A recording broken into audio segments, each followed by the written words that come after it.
আপনি হয়তো ভাবছেন, আমারটা কি স্বাভাবিক? এই একটা প্রশ্ন লাখ, লাখ পুরুষের মনে ঘুরপাক খায়। কিন্তু বেশিরভাগ পুরুষ এটা কাউকে জিজ্ঞাসা করতে পারে না। আজকের এই ভিডিওতে আমি আপনাদেরকে একদম মেডিকেল সায়েন্স এর ভিত্তিতে বলবো, পুরুষ অঙ্কের স্বাভাবিক সাইজ আসলে কত? আপনার ভয়টা কতটা বাস্তব এবং কতটা মনের তৈরি? এবং কোন সহজ কাজগুলো করলে আত্মবিশ্বাস আগের মতন ফিরে আসবে? শেষ পর্যন্ত থাকার অনুরোধ করছি। কারণ ভিডিওর কোনো এক অংশে আমি বলবো, আপনার পার্টনারের সন্তুষ্টি আসলে আপনার সাইজের উপর নির্ভর করে কিনা। সেই উত্তরটা অনেকের ধারণাকে পুরোপুরি ৩৬০ ডিগ্রি অ্যাঙ্গেলে বদলে দিতে পারে। ১ম কথা, বেশিরভাগ পুরুষ তুলনা করে পর্নোগ্রাফি বা ইন্টারনেটের ছবি থেকে। আর এখান থেকে শুরু হয় ১ম ভুল। ২০২৫ সালে প্রকাশিত একটি মেটা অ্যানালাইসিসে ৩৬,০০০ এর বেশি পুরুষের ডেটা অ্যানালাইসিস করে দেখা গেছে, বিশ্বব্যাপী গড় ইরেকশন অর্থাৎ লিঙ্গ উত্থানের সময় দৈর্ঘ্য প্রায় ১৩ থেকে ১৪ সেন্টিমিটার, মানে মোটামুটি ৫ থেকে ৫.৫ ইঞ্চি। আর শিথিল অবস্থায় গড় দৈর্ঘ্য হচ্ছে ৯ সেন্টিমিটার এর কাছাকাছি। এশিয়ার ক্ষেত্রে একটু কম হতেই পারে। এটা কিন্তু নিজে মাপা রিপোর্ট না, গবেষকরা মেপে এটা এই ডেটা অ্যানালাইসিস করছে। তাই এটাকে বিশ্বাসযোগ্য ধরে নিতেই পারেন। এখানে একটা গুরুত্বপূর্ণ কথা, সাইজ একটা রেঞ্জ। এটা কিন্তু নির্দিষ্ট কোনো সংখ্যা নয়। 68% পুরুষ মোটামুটি ৪.৫ ইঞ্চি থেকে ৬ ইঞ্চির মধ্যেই পড়ে। কিন্তু এই পুরো রেঞ্জটাই স্বাভাবিক। কিন্তু বেশিরভাগ মানুষ ভুল করে। তারা নিজেদের পেনিসের দৈর্ঘ্য বা সাইজটা নিজেরাই উপর থেকে দেখে, যেটা সবসময় ছোট মনে হয়। আর অন্যদিকে অন্যেরটা সামনের দিক থেকে দেখে। এই দৃষ্টিকোণ বা এই দেখার পার্থক্যটা একটা মিথ্যা হীনমন্যতা তৈরি করে। আমি কি বোঝাতে পারছি?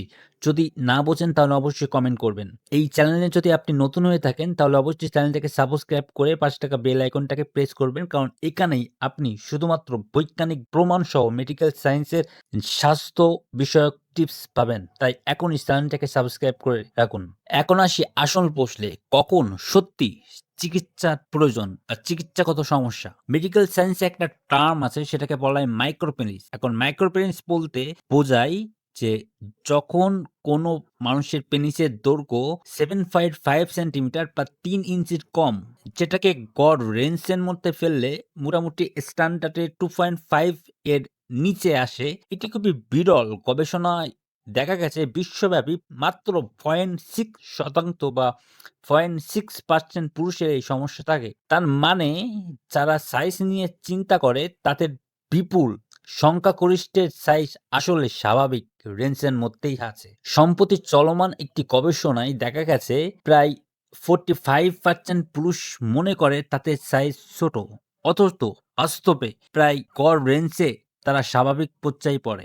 এই ধরনের চিন্তা গবেষকরা বা মেডিকেল সায়েন্সে বলে স্মল পেনিস সিনড্রোম। বা এর একটা সুন্দর নাম আছে, মেডিকেল সায়েন্সে আরেকটা নামে ডাকা হয়, সেটা হচ্ছে পিনাইন ডিসমরফিক ডিসঅর্ডার বা পিনাইন ডিসমরফিক সিনড্রোম। এটি মূলত মানসিক জনিত সমস্যা, শারীরিক নয়। অর্থাৎ এটা সাইকোলজিক্যাল সমস্যা।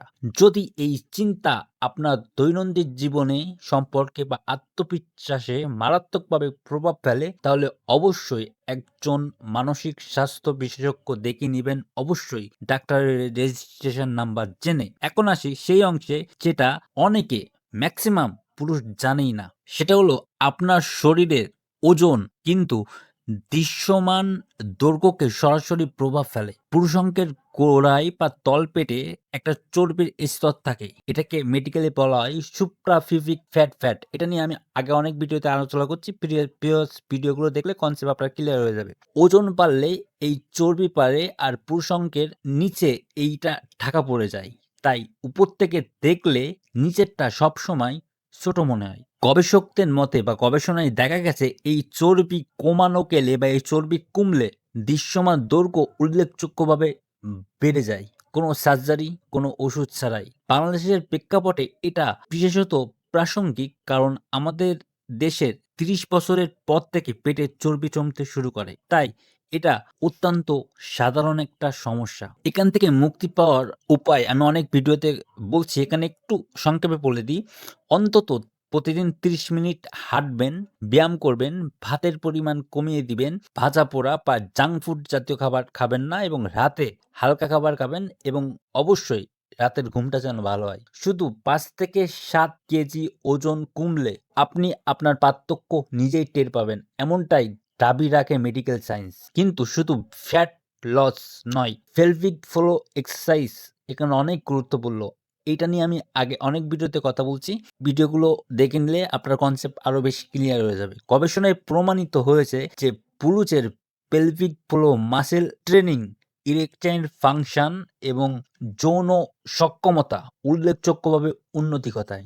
এই ব্যায়ামগুলোর মধ্যে যে ব্যায়ামগুলো এই পেলভিক ফ্লো মাসলকে ট্রেনিং করে তার মধ্যে সবচেয়ে বেশি উল্লেখযোগ্য যে ব্যায়ামটা সেটা হচ্ছে কেগেল এক্সারসাইজ। এটা নিয়ে আমি আগের অনেক ভিডিও বলছি, প্রিভিয়াস ভিডিওগুলো দেখে নিবেন। আমি এখানে একটু বলছি সেটা হচ্ছে যে এই ব্যায়ামটা কিভাবে করবেন। প্রস্রাব করার সময় বা ইউরিন ত্যাগ করার সময় মাঝপথে আপনি যদি প্রস্রাব আটকে রাখার চেষ্টা করেন তাহলে সেই মাংসপেশিতে টান পড়ে। ওটাই হচ্ছে পেলভিক ফ্লো মাসলের একটি অংশ এবং সবচেয়ে গুরুত্বপূর্ণ অংশ। এটি ৫ সেকেন্ড ধরে রাখুন, তারপর ছেড়ে দিন। এইভাবে ৩ সেট প্রতিদিন দিনে অন্তত ৩ সেট করবেন। প্রতি সেটে মানে প্রতিবারই ১০ থেকে ১৫ বার করবেন। এটি আপনি ঘরে বসে করতে পারেন, অফিসে বসে করতে পারেন, এমনকি রিক্সায় যেতেও করতে পারেন। কারণ এটা কেউ বুঝতে পারবে না। কিন্তু এখানে মানুষ মারাত্মক একটা ভুল করে, সেটা হচ্ছে দ্রুত ফলাফলের আশায় ধৈর্য হারিয়ে ফেলে। কিন্তু মেডিকেল সায়েন্স বলে যে ৮ থেকে ১২ সপ্তাহ নিয়মিত এই এক্সারসাইজ করলে আপনি তফাৎ নিজেই বুঝতে পারবেন। কিন্তু বেশিরভাগ ক্ষেত্রে দেখা যায় ২ থেকে ৩ সপ্তাহ করার পরেই মানুষ নিজেই ধৈর্য হারিয়ে ফেলে। এখন আসি সবচেয়ে গুরুত্বপূর্ণ প্রশ্নে, আপনার পার্টনারের সন্তুষ্টি কি সাইজের উপর নির্ভর করে? বিখ্যাত সেক্স গবেষক মাস্টার অ্যান্ড জনসন তাদের গবেষণায় দেখিয়েছে, একটা বইও আছে, আচ্ছা বইয়ের নাম বাদ দিই। পুরুষাঙ্গের আকার নারীর সন্তুষ্টির উপর উল্লেখযোগ্য কোনো প্রভাব ফেলেই না, কারণ জলিপথ প্রকৃতভাবে সঙ্গীর আকার এর সাথে মানিয়ে নেয়। অর্থাৎ আপনার সাইজ যেটাই থাকুক না কেন, জনিপথ সেটাকে মানিয়ে নিতে শিখে যায়। 52,000-এর বেশি পুরুষের উপর গবেষণা চালানোর পর দেখা গেছে 85% নারী তাদের সঙ্গীর সাইজে সন্তুষ্টি। অথচ 55% পুরুষ নিজেরাই মানসিকভাবে, সাইকোলজিক্যাল ভাবে ভেবে নেয় তাদের সাইজে হয়তো তাদের পার্টনার সন্তুষ্ট নয়। অনেক ভিডিওতে বলছি, আবার এখানেও বলছি, গবেষণায় বারবার দেখিয়েছে নারীদের যৌন তৃপ্তির ক্ষেত্রে সবচেয়ে গুরুত্বপূর্ণ হলো মানসিক সংযোগ স্থাপন করা, ফোরপ্লে, ক্রাইটোরিয়াল স্টিমুলেশন এবং কমিউনিকেশন। শুধু ইন্টারকোর্স নয়। অর্থাৎ আপনার সঙ্গীর প্রতি মনোযোগী হন, সময় দেন, যোগাযোগ স্থাপন করেন, তাহলে সাইজ নিয়ে আপনার চিন্তার কোনো কারণই থাকবে না। অবশেষে একটা কথা মনে রাখবেন, এটা আমি সতর্কবার্তা বা ডিসক্লেমার হিসাবে বলছি। ইন্টারনেটে বা বাজারে সাইজ বাড়ানোর যত ধরনের পিল, ক্রিম, পাম্প বা ডিভাইস আপনি বিজ্ঞাপনে দেখবেন, এগুলো বৈজ্ঞানিক কোনো ভিত্তি নাই বা মেডিকেল সায়েন্স এটাকে বিশ্বাস করে না। এটি মারাত্মক আপনার জন্য ক্ষতিকর। আপনার আসল শক্তি হলো সঠিক তথ্য জানা, শরীরকে ফিট রাখা, মানসিক যত্ন নেওয়া এবং সঙ্গীর সাথে খোলামেলা কথা বলা। যদি সত্যি কোনো কার্যকরী সমস্যা থেকে থাকে, যেমন এরেকটাইল সমস্যা, প্রস্রাবের সমস্যা বা অন্য কোনো সমস্যা, এবং যেটা যদি ৩ মাসের বেশি হয়, তাহলে অবশ্যই একজন ইউরোলজিস্ট দেখিয়ে নিবেন। লজ্জার কিছু নাই। ডাক্তার সবসময় আপনার সেবা দেওয়ার জন্য প্রস্তুত। আপনার শরীর আপনার, এবং বেশিরভাগ ক্ষেত্রে এটি স্বাভাবিক এবং কার্যকর। তুলনা করা বন্ধ করুন, সঠিক তথ্য জানুন এবং নিজের আত্মবিশ্বাস এমনিতে ফিরে আসবে। এই ভিডিওটা যদি আপনার একটু কাজে লাগে তাহলে অবশ্যই চ্যানেলটাকে সাবস্ক্রাইব করে পাশে থাকা বেল আইকনটাকে প্রেস করে দিবেন এবং অবশ্যই ভিডিওটাকে শেয়ার করবেন, কারণ আপনার একটা শেয়ার অনেক মানুষের উপকারে আসতে পারে। ভিডিওতে কোনো অংশে না বুঝলে কমেন্ট করবেন, আমি প্রত্যেকটা মানুষের কমেন্টের উত্তর দেওয়ার চেষ্টা করি। আপনাদের লাইকটা খুব ইম্পর্টেন্ট, কারণ আপনাদের লাইকটা দেখলে বুঝতে পারি আমার ভিডিওটা আপনাদের কেমন লাগলো। পরের ভিডিওতে আমি আলোচনা করব এমন একটা বিষয় নিয়ে যেটা বেশিরভাগ পুরুষের জীবনে আসে, কিন্তু কেউ এই বিষয় নিয়ে আপনাদেরকে বলে না। সাথে ছিলাম ডাক্তার অঞ্জন বিশ্বাস কাপ্পু। সবার সুস্থতা কামনা করে আজ এখানেই বিদায় নিচ্ছি।